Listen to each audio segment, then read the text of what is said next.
Ngisacela ukunibingelela abazalwane egameni elihle lomfowethu uKristu inkosi yethu. Amen. Namhlanje senza usifundo 8. Isihloko sikasifundo 8 sithi isiphiwo sobuprofethi. Indimana yekhanda yalesi sifundo itholakala kwincwadi yezikronike zesibili 20 uvesi 20. Ngisacela sithole umkhuleko umfishane. Baba ohlala ekhala sezulwini, Yiso inkosi Jesu Kristu, mdala amazulu nomhlaba. Isikhathi osiphe sona lesi ukuba sibe nokwabelana ngezwi lakho. Cela uhlale ey'ndebeni zomlomo wami, Nkosi, ukuba ngingakhulumi okwami nemicabango yami, kodwa ngikhuluma okukaNkulunkulu. Izambulo zakho Nkosi ufuna ukuba sizazi. Ngiyanxusa Nkosi ukuthi wenze ey'nhliziyweni zethu silalele Nkosi, ukuba siqonde ngendlela wena Nkulunkulu ufuna ukuba siqonde ngayo usekhaya ezulwini. Usebenzisana nathi uwumdali, ukhuluma nathi sizidalwa eziwileyo ezisemhlabeni ngenhloso yokusisindisa. Sicela usiphe ukukuzwa, sicela usiphe ukuhlakanipha ukuba silonde izwi lakho ey'nhliziyweni zethu. Ekuhambeni kwethu konke singahambi ngokubona namacebo aphelelwa isikhathi yasemhlabeni, kodwa sihambe ngokuqonda ngokukhanya kwezwi lakho elingaguqukiyo. Siyacela ukuthi usikhanyisele egameni lomfowethu uKristu inkosi yethu. Amen. Ngiphinde ngibabingelele abazalwane egameni elihle lomfowethu uKristu inkosi yethu. Amen. Namhlanje bazalwane sithena senza usifundo 8. Sathi isihloko sikasifundo 8 sithi isiphiwo sobuprofethi. Sathi indimana yekhanda engamele lesi sifundo itholakala kwiy'kronike zesibili 20 uvesi 20. Zifundeka kanjani iy'kronike zesibili 20 vesi 20? Excuse me. Bavuka ekuseni baphuma baya ehlane laseThekowa. Ekuphumeni kwabo uJehoshafati wema wathi, "Ngizweni Juda nani bakhileyo eJerusalema. Kholwani nguJehova uNkulunkulu wenu, niyakuqiniswa. Kholwani ngabaprofethi bakhe, niyakuphumelela." Amen. Bengifisa nje ukugcizelela kakhulu kuleyo ngxenye esekugcineni lapha ethi uJehoshafati, "Kholwani nguJehova uNkulunkulu wenu, niyakuqiniswa. Kholwani ngabaprofethi bakhe, niyakuphumelela." Amen. Le vesi itholakala kwiy'kronike zesibili 20 uvesi 20. Inhloso yalesi sifundo ukuba sazi indawo yomoya wesiprofethi ebandleni, esikhathini esidlulileyo nasesikhathini samanjena. Ngoba yini? Ngoba esinye seziphiwo ezinkulu zikamoya oyingcwele ibandla elinikwe sona isiphiwo sokuprofetha, yabo. So ngesinye isikhathi lesi siphiwo sokuprofetha sibizwa ngokuthi umoya wesiprofetha. Singenye yezindlela ezikhethwe uNkulunkulu zokukhulumisana nabantu. So umoya wesiprofetha ngaso sonke isikhathi uza kuba khona ebandleni kuyoze kubuye uJesu. Umbuzo umbuzo omkhulu umuntu angazibuza wona ukuthi yini inhloso yesiprofetho na? uNkulunkulu uze efake isiprofetho ebandleni, why? Yini ndaba? Uzophenduleka lo mbuzo, kodwa sizobuza nje imibuzo emfishane. Uzobona uzophendula manje, awuzukuphendulwa yini? Uzophendulwa yizwi lakhe impela uNkulunkulu eyivesi sinikezwe lona. Ake sithole nanku umbuzo. Umbuzo obuziwe uthi, uNkulunkulu usinike ngenxa yasiphi isizathu sokuprofetha na? Sizathu sini esenza ukuthi uNkulunkulu eze esinikeze isiphiwo sokuprofetha? Iyaphendula incwadi ka-Amos 3 uvesi 7. Lo mbuzo kade siwufunda. U-Amos 3 vesi 7 ufundeka kanjena. Ngokuba inkosi uJehova ayenzi lutho engayambulanga imfihlakalo yayo ezincekwini zayo abaprofethi. Amen. Kuthiwani? Ngokuba inkosi uJehova ayenzi lutho engayambulanga imfihlakalo yayo ey'ncekweni zayo abaprofethi. Amen. Isho ukuthini le ndaba? uNkulunkulu akanawo ama-surprises. Yabo. uNkulunkulu ufuna ukuthi wazi ukuthi bekwenzakalani ngokudlulileyo through abaprofethi. Kwenzakalani manje? Isiphetho sakho lokho okwenzakalayo noma okwenzayo wena noma engikwenzayo mina. Xolisa ukuthi ngikubize ngowena ngathi ngiyakukhomba lapho mlaleli ekhaya. Ongikwenzayo mina kufanele ngazi isiphetho sakho ukuthi siyini. So uNkulunkulu uthumela abaprofethi ukuze engangisurprise ngoba inkosi Jehova ayenzi lutho engayambulanga imfihlakalo yayo ezincekweni zayo ngabaprofethi. Siphila emhlabeni omnandi kuthiwa kunama-surprises, usuyafika ekhaya kuthiwa surprise, uthole ukuthi bakwenzela idili mhlampe ukuthi uma ubala amakhosalo agijima ko-2,000. Kube mnandi kujatshulwe kudliwe kube nje. Uthole ukuthi owenzelwe lelo dili ubengazi bamsurprise-ile. uNkulunkulu akanjalo uyasho ukuthi iy'nkosi yami bangenzela idili elibiza kangaka, kanti mina mhlampe igrosa bengingenayo noma bangenzela idili elingaka uyazi bebeyonginika wona leli 1,000 ngithengele iy'ngane mhlampe iy'mpahla zokugqoka noma iy'mpahla zobusika noma iy'mpahla zesikole yabo. So uNkulunkulu akanjalo aka-surprise muntu. Uyakuthola lapha encwadini Amos 3:7 ethi lapho kuthiwa ngokuba inkosi uJehova yenzi lutho engambulanga imfihlakalo yayo ezincekwini zayo ezingobani lezi iy'nceke zikaNkulunkulu ziyabaprofethi. Singakhohlwa isihloko sesifundo sethu sithini? Isiphiwo sesiprofethi. Yindaba izizathu ezinkulu ezintathu zokuthi uNkulunkulu anikeze isiprofethi yilesi isambulo. Into uma kuthiwa iyambulwa into ade ifihlekile, uma isimbulwa yenziwe ibe sobala, yabo. Into bekuthiwa nje inzuko ayikeyi. Ngizokwenza isibonelo njengamanje khona umuntu obhiyoza ubuza ethi-ke ingabe kwenzakalani ekufeni? uNkulunkulu ngabaprofethi bakhe wakwambula lokho. Sikhona isifundiswa esasisenzayo esasikhuluma ngesimo sabafileyo. Lezi ey'dlule uma ushekha uzosithola mlaleli lapha ekhaya. So izizathu ezinkulu ezintathu yilezi isambulo, yabo, nokuqondisa nokufundisa. Ngoba yazi uma uzokhumbula kahle khathi uma ufunda uLuka 24:27 uJesu laphana esekhuluma nabafundi bakhe emva kokuba evuka ekufeni. uKristu wagcizelela phezu kwabafundi bakhe ukubaluleka kokuba bafunde iziprofetho.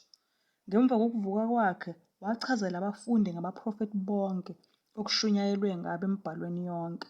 So uJesu Kristu umsindisi wakhuluma ngabo bonke abaprofethi. uNkulunkulu sinikezile lezi zinto. Isibusiso sakhe sizokuba phezu kwabo bonke abafunda imibhalo yeziprofetho ngomthandazo nangenhlonipho. Yebo. So umbuzo mhlawumbe umuntu angazibuza wona lapha ekhaya ukuthi-ke umprofethi ubonisa kanjani ukuthi ukhethwe uNkulunkulu ukuba athwale isigijimi sakhe na? Umprofethi ubonisa kanjani ukuthi ukhethwe uNkulunkulu ukuba athwale isigijimi sakhe na? Phendula encwadi laphana uNumeri 12:6. Yebo, uNumeri 12:6 uyaphendula umbuzo lapho kuthiwa khona umprofethi ubonisa kanjani ukuthi ukhethwe nguNkulunkulu ukuba athwale isigijimi sakhe na? uNumeri 12:6 bese phendula kanje athi-ke wayesethi, yizwani manje amazwi wami. Uma kukhona umprofethi phakathi kwenu, mina Jehova ngiyakuzibonakalisa kuye ngombono, ngikhulume kuye ngephupho. Amen. Uma kukhona umprofethi phakathi kwenu, mina Jehova ngiyakuzibonakalisa kuye ngombono, ngikhulume kuye ngani? Ngephupho. Umbuzo mhlampe ongabe usulandeleka ukuthi okay, nangoNkulunkulu sekhulumile nomprofethi. Izambulo-ke ezinikwe uNkulunkulu ngabaprofethi ngezobani? Ngabe uNkulunkulu uma ekhuluma ngabaprofethi ukuthi lento noma lokhu kukhuluma kwenziwa umprofethi kube ukamprofethi noma kube ukamfundisi noma ukwabantu abakhulu thina se-free la phansi ngoba singenay'khundla singenalutho. Ngabe izambulo ezinikwe uNkulunkulu ngabaprofethi ngezobani? Uyaphenduleka lo mbuzo uma ufunda incwadi kaDuteronomy 29:29. Deuteronomy 29:29. Uma uphendula ukuthi ngezobani lezi zambulo ezimbulelwa abaprofethi. Basuke sekuthiwa ngempela abazenzeni. Kuthiwa-ke Deuteronomy 29:29. Izimfihlakalo ngezikaJehova uNkulunkulu wethu, kepha okwambuliweyo kungokwethu nokwabantwana bethu, kuze kube phakade ukuba siwenze onke amazwi alo mthetho. Amen. Okwambuliweyo kungokwethu nabantwana bethu. So khona indaba yokube khona ukukhohliseka kaSathane ukuthi uma ingane isencane iyekeni nje, iyekeni isemncane. Uma emusha umuntu kuthiwa hayi iyekeni isemncane engathi ukukholwa kungabantu abadala noma sebe-experience iy'nto ey'ningi. Cha, uma uNkulunkulu ekuphe ithuba lokuthi ukholwe, it's a privilege ukuthi iy'ngane zakho zithi ziqhuma ngisho kungathiwa wena uyithole ngendlela kade ungazi lutho ngenkolo. Akukaze waba late kuNkulunkulu. Zithi ziqhuma zona vele zibusiswa kakhulu vele uy'nike izambulo uNkulunkulu akazambulileyo ngabaprofethi bakhe. Zisithole nje imfundiso enhle kusuka ekuqaleni, imfundiso yokuhlakanipha yokwesaba uNkulunkulu nokuqonda. Zibe nempendulo yazo zonke izinto ezenzakalayo lapha emhlabeni ezisibonakala zisiqeda amandla nomoya. So izambulo ezethu, iy'mfihlakalo kaJehova, izambulo ezethu nabantwana bethu. Uma uzoqaphela umcabango wokuthi kukhona ezinye izindawo ezingezwakali eBhayibhelini wenze ukuba abantu balahle amanye amaqiniso alo abalulekile. So iqiniso kufuneka ukuba ligcizelelwe, liphindaphindwe elithi izimfihlakalo zeBhayibheli ungathini? Khona uma kuthiwa izimfihlakalo zeBhayibheli akukhona ukuthi zizimfihlakalo njena ngoba uNkulunkulu ebelinga ukuba afihle iqiniso.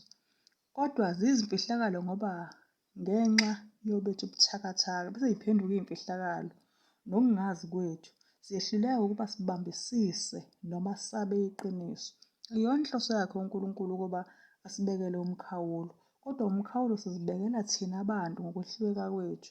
Zona lezi zindawo zemibhalo thina esizibiza ngokuthi azinakuqonda, uNkulunkulu ufuna ukuba siziqonde kangangokuba izingqondo zethu zikwazi ngisho nanokuzibamba, uyabo. uNkulunkulu bengafuni ukuthi ibe khona ingxenye eBhayibhelini umntakazi ayivumelele nokuthi hhayi cha lena-ke nje imfihlakalo angiyazi futhi akekho oyaziyo. Akunjalo uNkulunkulu.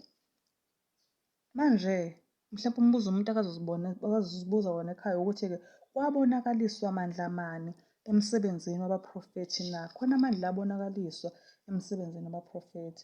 Iyaphenduleka lo mbuzo uma ufunda uPetru wesibili 1:21, 2 Peter 1:21. Uthi-ke ngokuba akuzange kuvezwe isiprofetho ngentando yomuntu, kepha abantu beqhutshwa nguMoya oNgcwele bakhuluma okukaNkulunkulu. Amen.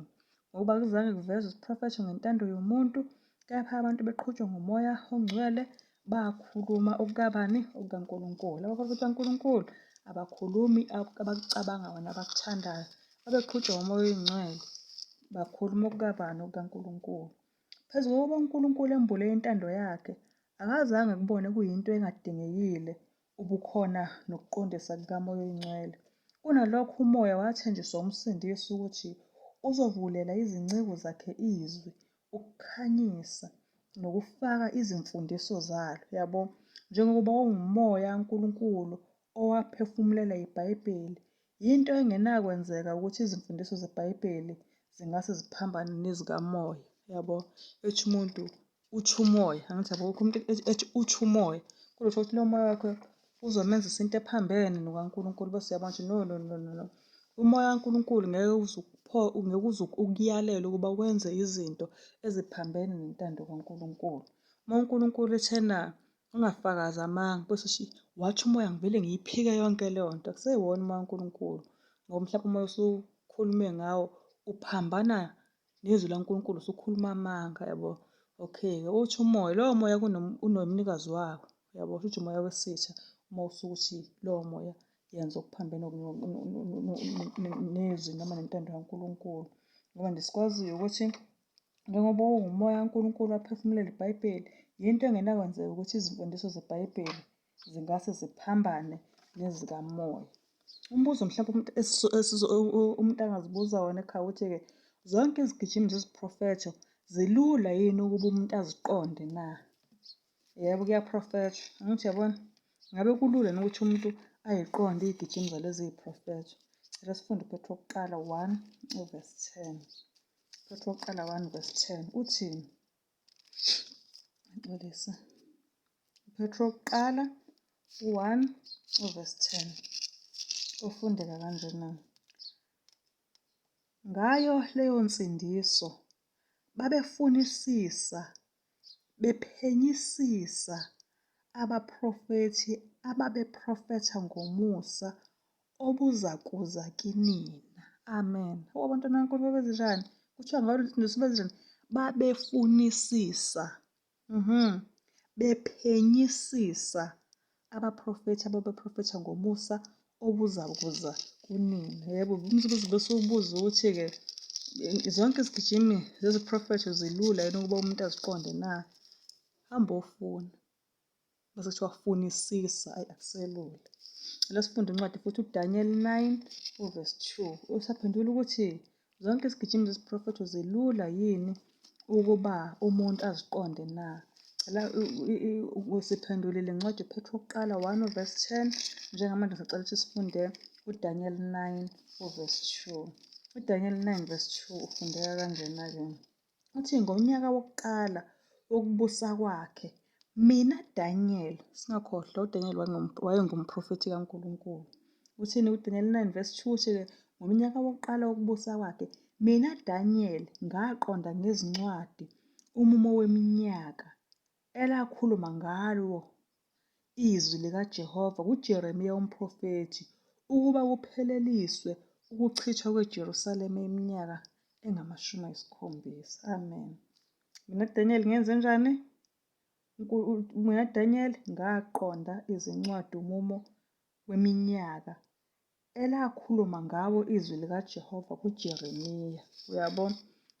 Uthiwani? Mhlawumbe yini umqondo okufuneka utshaleke engqondweni yomuntu na? Funa kwazekaleni masifunda kuleyo vesi sithini ekuqaleni babefunisisa, angithi siyakhumbula, bephenyisisa. Uma uzoqaphela la, kuyakhanya ukuthi izikhathi eziningi abaprofethi abazange baqonde ngokupheleleyo ukuthi zisho ukuthini izigijimi ezibhaliweyo. Akuzange nje belule kube yinto abayiqonda nje ngokupheleleyo. Kwesinye isikhathi kwakuye kufuneka ukuba nabo bazifune, yabo. Nomprofethi uDaniel owamukela imibono eminingi, kwakuye kufuneka ukuba ahlole imibhalo yabaprofethi ukuze athole ukuqonda naye Daniel loyo. Amen. So uma uthi uyokufunda iBhayibheli uyakhona lapho ungaqondi khona ekhaya, ungaphatheki kabi, hhayi ngoba nakho uNkulunkulu ekukalile noma ngoba nakho ungahlakaniphile. Kuyindlela okwenza kwakufike kuprofethi uJeremiya, abantu bezwe, kodwa kufuneka nabo befunisise, bephenye imibhalo, nabo beyabaprofethi benjalo, kodwa kufuneka befunde. Uyabona? Amen. So siyaphenduleka-ke uma uthi yini inhloso yesiprofetho na? Sesiphenduliwe, siphendule nawo amavesi. UNkulunkulu akafuni ukusi-surprise, ufuna ukuthi yonke into esiyenzayo sibe nokuqonda ngoba akenzi lutho uNkulunkulu engakayambuli imfihlakalo ezincikweni zakhe ezingabaprofethi. Yabo. So umbuzo esizoba nawo ukuthi-ke obani abafanele ubuprofethi na? Mhlawumbe umbuzo omkhulu kuzoba lowo ukuthi obani-ke abafanele ubuprofethi na? Mhlawumbe umbuzo wokuqala sizozibuza nokuthi-ke bakhethwa ngubani abantu ukuba babe ngabaprofethi na? Bakhethwa ubani abantu ukuba babe abaprofethi na? Mhlawumbe uma ngathiwa bengiwumprofethi, ingane yami yokuqala, mhlawumbe izibulo lami, noma sekuzoba khona ingane esizokleyima ukuthi izoba umprofethi, lento engathi siyayidlulisa njenge-DNA, angazi. Ngabe kuba njalo yini? Bakhethwa ngubani abantu ukuba babe ngabaprofethi na? Sizophendula incwadi ka-Amos 7 uvesi 14 no-15. Amos 7 uvesi 14 no-15. Uyakhuluma, uzophendula lo mbuzo ukuthi bakhethwa ubani abantu ukuba babe abaprofethi na? Amos 7 verse 14 uthi-ke, wayesephendula u-Amos wathi ku-Amasiya, angisiyo umprofethi mina, nendodana yomprofethi angisiyo, kepha ngangingumalusi, ngangitshala imithombo. Kepha uJehova wangisusa ekulandeleni umhlambi. uJehova wathi kimi, hamba uprofethe kubantu bami u-Israyeli. Amen. Uyakuveza u-Amos ukuthi yena wayengesiyena umprofethi, futhi hhayi ukuthi ngoba nakho wayezala umprofethi. Yena wayenjani? Wayewumalusi futhi ey'tshalela. Kodwa wafika uJehova wamsusa lapha ekulandeleni umhlambi, wathi uJehova, hamba uprofethe kubantu bami ubani? U-Israyeli. Siyithola kanjalo ukuthi u-Amos lo wakhethwa uNkulunkulu uqobo. Ngoba noma futhi ufunde u-2 Peter 1 verse 21, Petru wesibili 1 verse 21, nona sike sawufunda. Siyophinde sibuyele kuyona leyo verse ethi lapho ethi khona uNkulunkulu-ke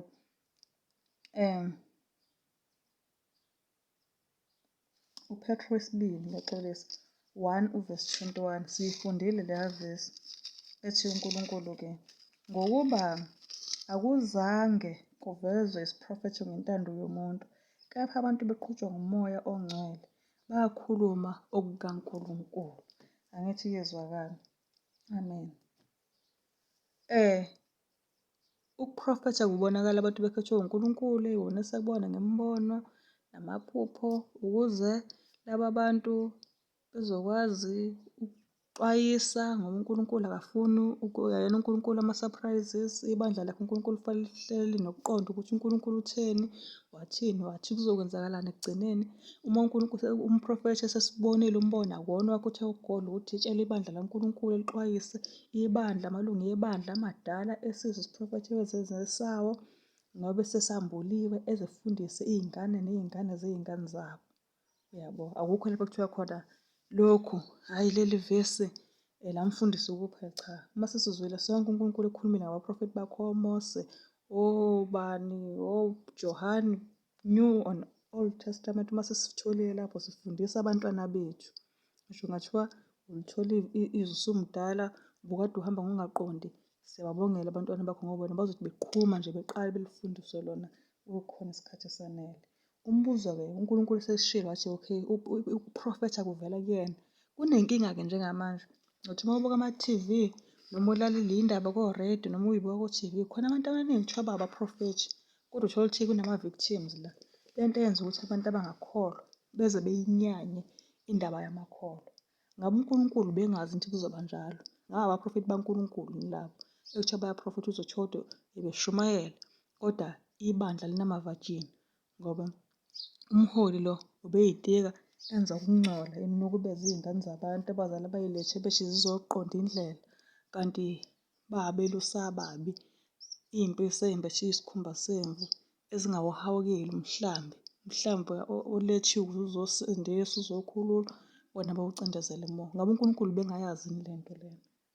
UJesu uxwayisa ngabaphi abantu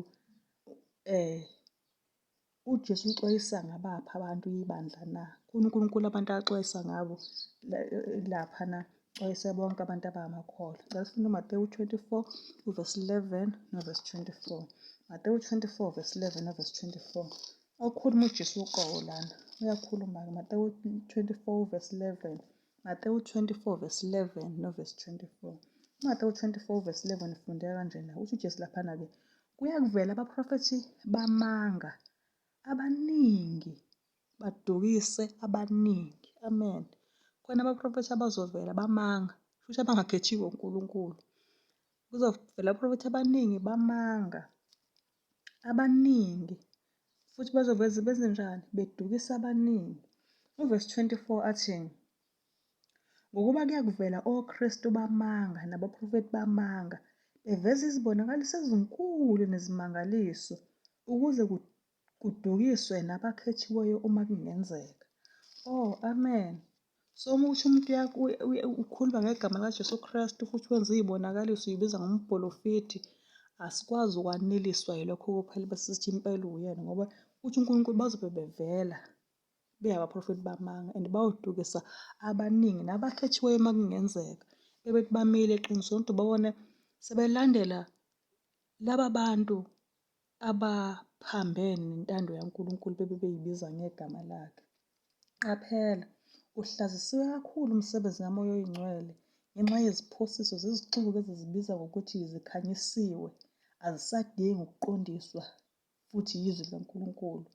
Laba bantu baqhutshwa imicabango, yabo, bona bayithetha ngokuthi iyiphimbo laNkulunkulu emphefumulweni. Kodwa umoya obaphetheyo akuwona umoya kaNkulunkulu. Ukucabanga okunjena okwenza ukuba umuntu adele imibhalo okungaholeli esiphithiphithini nje kuphela.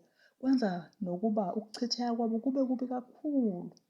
Kusebenza kuphela ukuqhubela phambili amacebo omubi lokhu kucabanga okunjena. Njengokuba umsebenzi kaMoya Oyingcwele ubaluleke kakhulu ebandleni likaKristu, kungelinye lamacebo kaSathane ngamaphutha abantu abeqisayo, abedluleleyo, abahlazisa imisebenzi kaMoya Oyingcwele. Benze ukuba abantu bakaNkulunkulu badele lo mthombo wamandla abawunikiwe yiNkosi uqobo. Amen. So bazoba khona abaprofethi bamanga. Okay.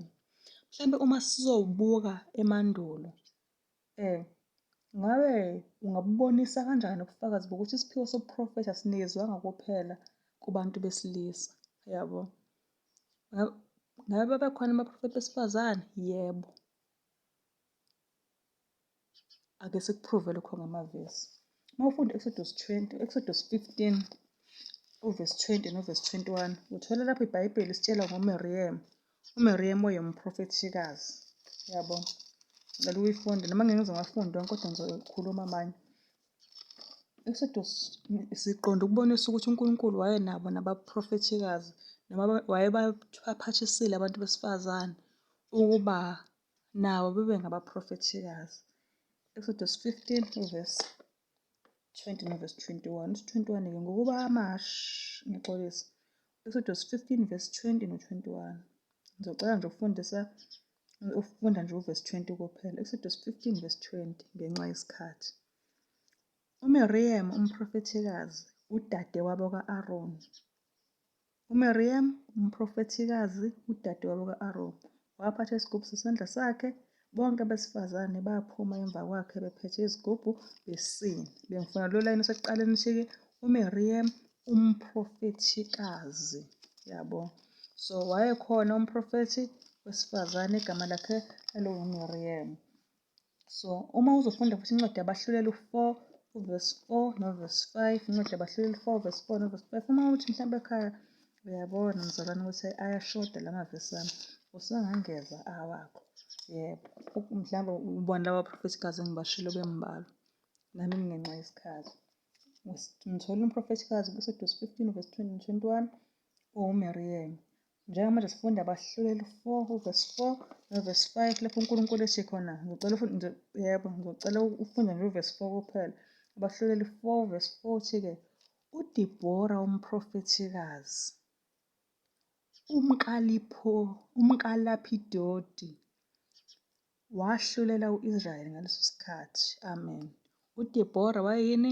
Umprofethikazi, futhi nje wayewonkosikazi womuntu ngoba kuthiwa uDibhora umprofethikazi umkalapidodi wahlulela u-Israyeli ngaleso sikhathi. Amen. Nathi siyayizwa indaba ukuthi imnandi.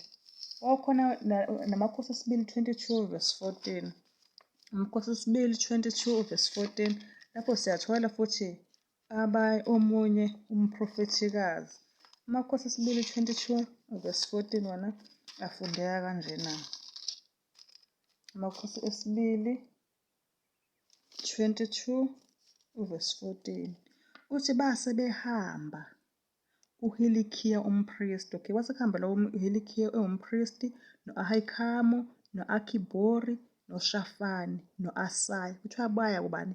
Baya kuHulida umprofethikazi umkaShalumi. Amen.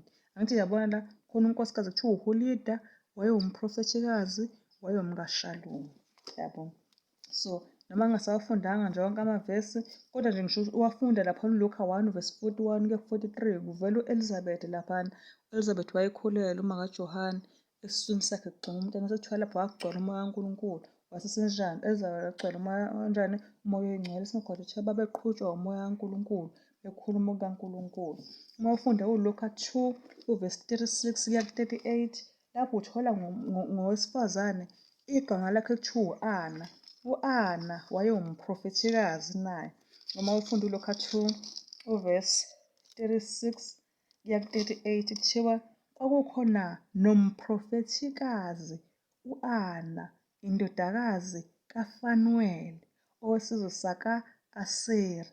Wayesekhule kakhulu, ebehlalile indoda iminyaka eyisikhombisa emva kobuntombi bakhe, engumfelokazi. Waze waba neminyaka engu-84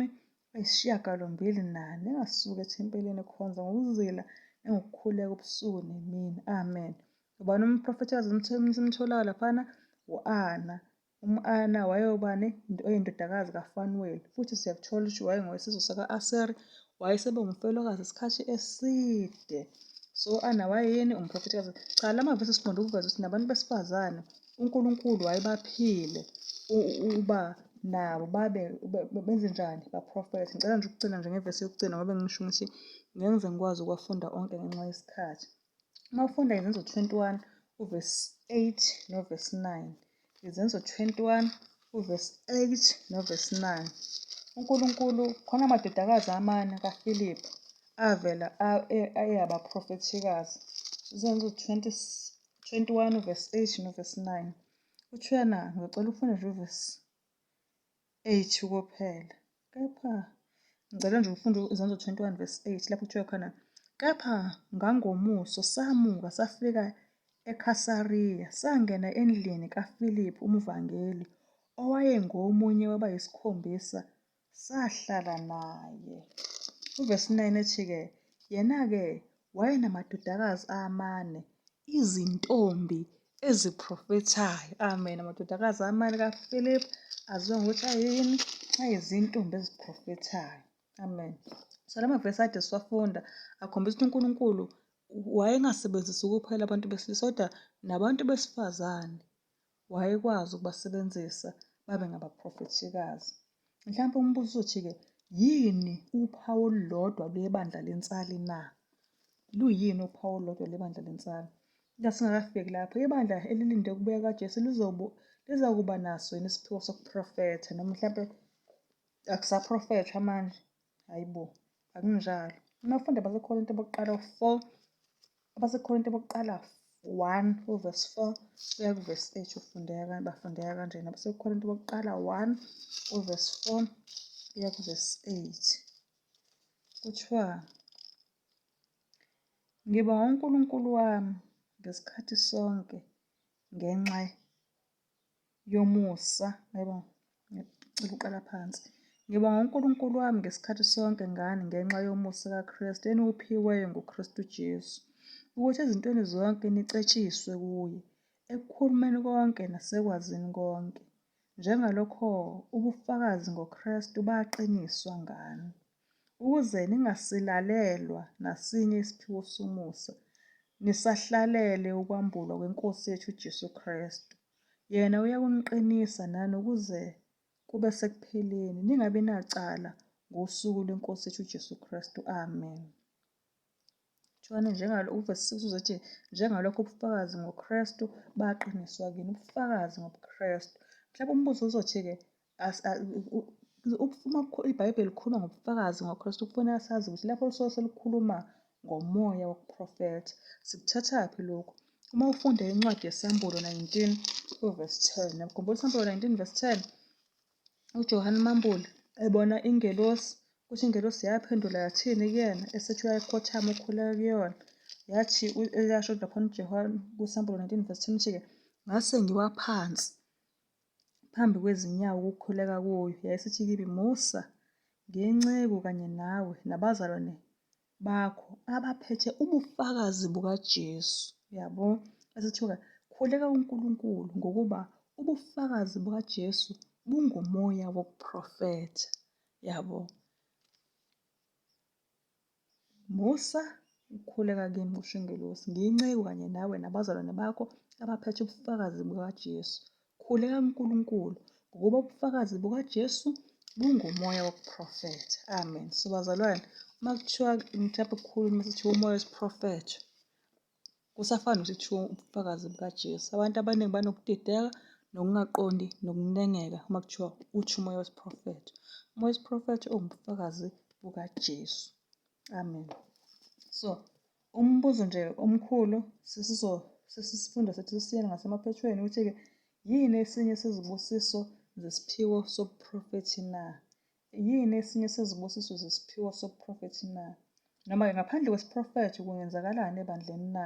Ake sithi mhlawumbe-ke njengamanje asisekho isiprofetho, sekulo nalona wenza ukuthanda kwakhe, ushaya ngothando. Yabo, ngaphandle ngoba phela isiprofetho sishilo sathi sisinikeza izambulo. Yabo, siyafundisa. Yabo, siyaqondisa. Manje ngaphandle komoya wesiprofetho kungenzakalani ebandleni? Yaphendula incwadi yeZaga 29 uvesi 18 ukuthi ngaphandle kwesiprofetho yini engenzeka ebandleni. iZaga 29 uvesi 18 zithi, lapho kungekho mbono khona abantu bayadlubulunda, kepha ugcina umthetho ubusisiwe. Amen. Lapho kungekho mbono khona abantu benzenjani?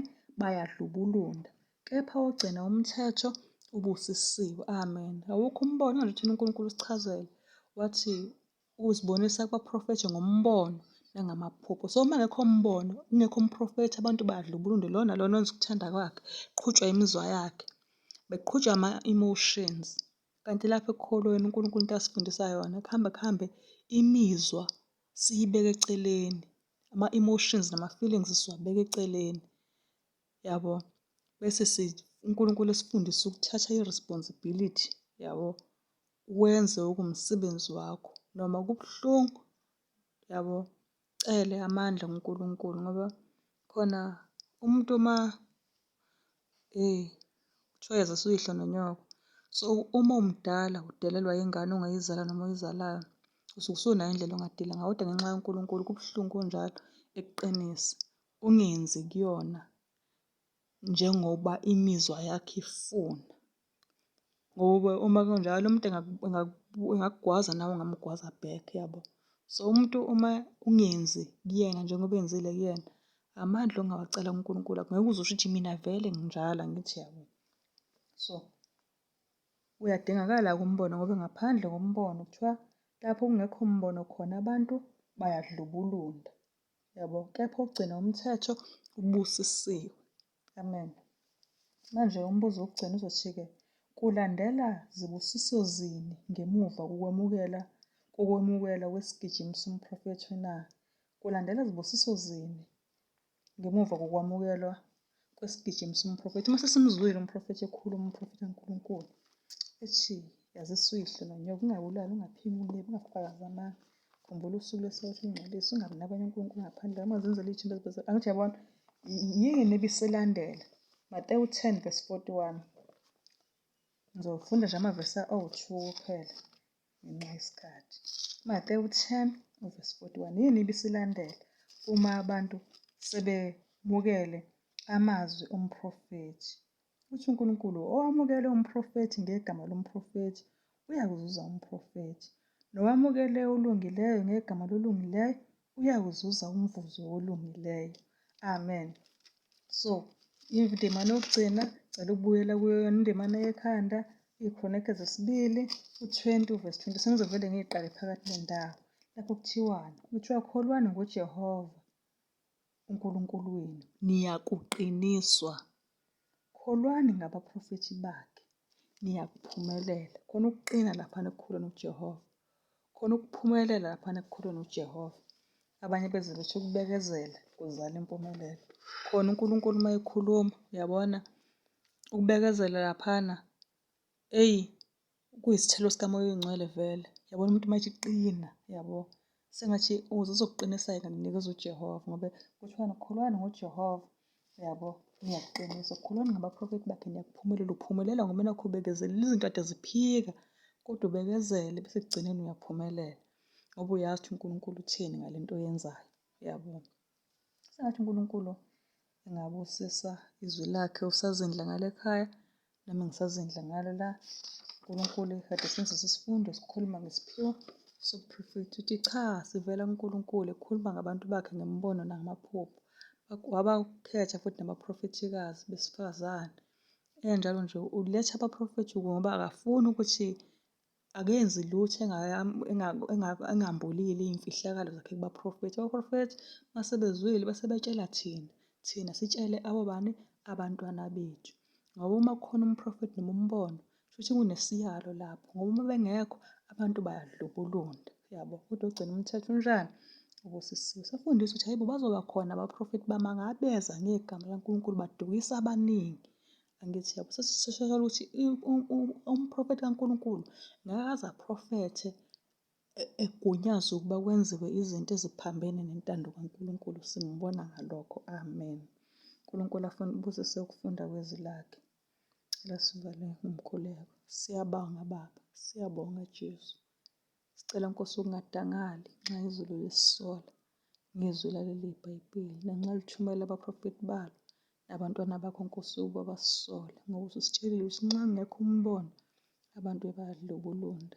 Ziningi iy'ntandane Nkosi engafuni ukuqoqwa nengakholwa ukuthi ungayiqoqa ezingaqoqeka. Kodwa wena Jesu uqoqa abana abazali, uqoqela ney'ntandane ngokulunga kwakho ngendlela efanayo, ungabuki buso. Sicela Nkosi ukuqoqeka nxa usiqoqa ngezwi lakho. Siyakudinga lokhu ukuphumelela, siyakudinga lokhu ukuqiniswa, siyakudinga lokhu ukuphelela. Lobe izwi lakho Nkosi, sicela uphe amandla okulilonda ey'nhliziyweni zethu, kuze kube uba uJesu uyabuya, ebuyisile isimilo sakho. UJesu siyakhuleka, amen. So bazalwane, uma uThixo siphile ukuphila, siyobe sesilandela ngosifundo 9. Isifundo sika-9, isifundo 9, isihloko sakhe sizobe sithi izikhumbuzo zobuKrestu. Amen.